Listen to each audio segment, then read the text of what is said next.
Oh, hi, it's Jackie here. Welcome to Dunnock Studio. So I hear you'd like to try acrylic painting. Great. Right.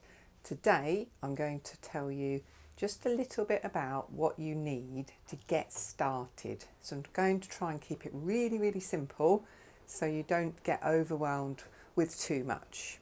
So the first thing you're going to need with acrylic is some sort of apron or old clothing or something similar, because acrylics by their very nature, once they dry on your clothing, that's it, you can't get them out. They're basically plastic and they dry very quickly. So that's the first tip, is make sure you cover up your clothes. Preferably don't wear your best clothes to paint with acrylics. Secondly, you're going to need something to paint on. So you can buy pads with paper in them. This one is a Sea White of Brighton. Nice, they're very nice. You can buy another type of paper pad which looks a bit like canvas. You can buy a canvas board, which is quite easy, and then you can stack it away when you've finished. Quite a lot of canvases that start to get a bit bigger than this one are great to paint on, but then you've got the problem of where to store them. So to start with, I would stick to the papers in a pad or a board. And all you need to do with the papers, like these, is to tear a sheet off and fix it to some sort of board so you can paint on it and it won't move around. So one of the things I do recommend you have is a spray bottle, whether it's a proper painting bottle that you've bought from an art supplier's, or whether it's an old spray mister from your room, or even an old bottle for cleaning your glasses, etc. Just swilled out. Have some water in that, because acrylics are very well known for drying very quickly, and sometimes that can be a problem when you're learning. So spray bottle, definitely a good thing to have. The next thing you're going to need is some sort of brush to put your paint on to the paper. There's other things you can use, but remember, I'm just giving you the basics here. So there's all sorts of different types of brushes. You may or may not be able to see these. We have a flat brush, a filbert brush, and a round brush. All of these are just different versions. Now, don't worry if you haven't got any of those. Just use any sort of stiffish brush that you've got in your painting set, or if you've been given some. As long as they're still flexible, they'll be fine. So just buy some brushes that look nice, or buy a beginner's set for acrylics, and that will get you started. The most important thing with the brushes is to never let the paint dry on the brush even a little bit. So really good tip is always have a water bucket filled with water. When you're not using your brush, pop it in there. Now that's the exact opposite of what I tell people learning watercolour, because you're damaging your brush. But believe me, if you don't look after your brushes, they will soon clog up with paint and be useless. So try keeping them wet. If you put them down because you want to go and get a cup of tea, put them down in the water, not on the side. Here's a good tip. Use an egg box to lay your brushes on when you're not using them. Of course, not for too long, you don't want them to dry out. So if you've finished with a colour and you've washed your brush out in the water, you can lay it on there. It stops them rolling off, ending up on the floor, all over your clothes, all the things that you don't want to happen.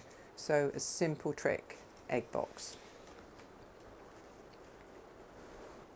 So of course you need some paint to paint with. Well, that's easy, isn't it? Except it isn't. You go into the shop and there's so many colours. The acrylic paints that you can buy today originally came from the car industry. So they're plastic and they have loads of colours. So think yourself lucky you've got such good choice, which is fabulous, but that can be overwhelming. There's also different styles of tubes and tubs. For instance, one colour. So we've got an ultramarine blue. You can have a little tube like that. You can have a big tube like that. And you can have a big tub like that. So that's already confusing, isn't it? Don't worry, just buy what suits you. To start with, something this big is absolutely fine. You don't want to go too big because you might not like painting in acrylics. You might not like using that colour. So start off simple and have small tubes. If you can, try and make sure you buy a branded version of acrylics. But if you can't and you've already got some, do not worry, use what you've got. So I'm going to now present to you 3 colours. We have yellow, red and blue. And if you remember from when you were young and you weren't worried about how you painted, you were just having fun, hopefully, these were the colours that you learnt were primary colours. And you can mix an awful lot of colours from these 3. So for colours, I would stick to these 3 plus white and black if you wish, because you can start mixing colours and then you can learn how to get where you want down the colour wheel, which is a really good thing to have as well, and then decide which colours you like, which ones you're going to use again in the future, and which ones you'd rather not be mixing every time, and treat yourself to a fabulous tube of turquoise or pink or whatever your colour is. That's my tip. Don't go buying all the colours, just buy the simple basic starter kit. Again, you could look that up or go to an art store, but if you have too many colours you will get into a muddle, so try and keep it simple. Why do I suggest white? Well, white helps you see colours. Now when you mix up a dark colour on your palette, you really can't tell what colour it is sometimes. Adding a tiny bit of white shows you the colour, so you know if you're in the right area for what you want to paint. So you've got something to paint on, you've got something to paint with, you've got your colours. How do you mix them? Well, why not try a disposable pad? Because again, these acrylics are going to dry. If you buy a proper palette, it's going to be a nightmare to keep clean. So make life easy, buy a disposable palette or any sort of wax paper laid out, preferably fixed down with some tape, will give you somewhere to mix your colours. So use a towel to wipe your brushes clean from any paint. Squeeze as much out as you can before you wash the brush. That way the paint residue is going to be disposed of in the bin, not down the sink, which is ideally you don't want that down the sink because it's plastic. And the very last thing I'm going to suggest to you, you do not need to have this, you really don't, but I will show it to you. It's matte medium or a semi-gloss medium or any medium for acrylics. Why am I showing you this? Because acrylic paints are made of plastic. So you will see people adding a lot of water to loosen it up and spread it out like watercolours. If you want to paint like that, I suggest you have a look at my channel and follow my watercolour channel, because that's what watercolours are for. However, if you want to use your acrylics like that, please don't go down the route of adding lots and lots of water to your acrylics. What you're doing is breaking the polymer binders in the paint that have been scientifically put together to make these beautiful paints for you. If you break those bonds, you may end up with a painting that doesn't stay on the paper, starts to fragment, doesn't look very nice. Whereas if you mix in a medium, what you're essentially doing is adding more paint without any colour, so it's clear. So it means your paint will go further, but you won't lose any of the properties of the acrylic paint, which means your paintings will be robust and last for hundreds of years, and their colours will gleam forever.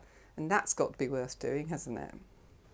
So there's lots of other things I could tell you about painting with acrylics, but this is just to get you where you need to be to start. So if you think that you're interested in acrylics, maybe you've got a set already, and you'd like to take this further, then please drop a comment below. Ask me whatever you want to ask me. My suggestion would be that we start with colour mixing, because then you get the feel and you know how those paints work, and you work your way around with your simple set into a nice lovely selection of colours that then you'll be absolutely just won't be able to stop yourself trying to paint a painting on day one, and that will be fabulous. And that's then over to your imagination really, because you are the artist. So when you're ready, get your apron or your old clothes ready, your painterly clothes. Get your pad of paper, your paints, your brushes and all your cleaning equipment, and let's get into acrylics. Let me know what you want. I'll see you on the next video. Thanks for watching. Happy painting everybody. Bye for now.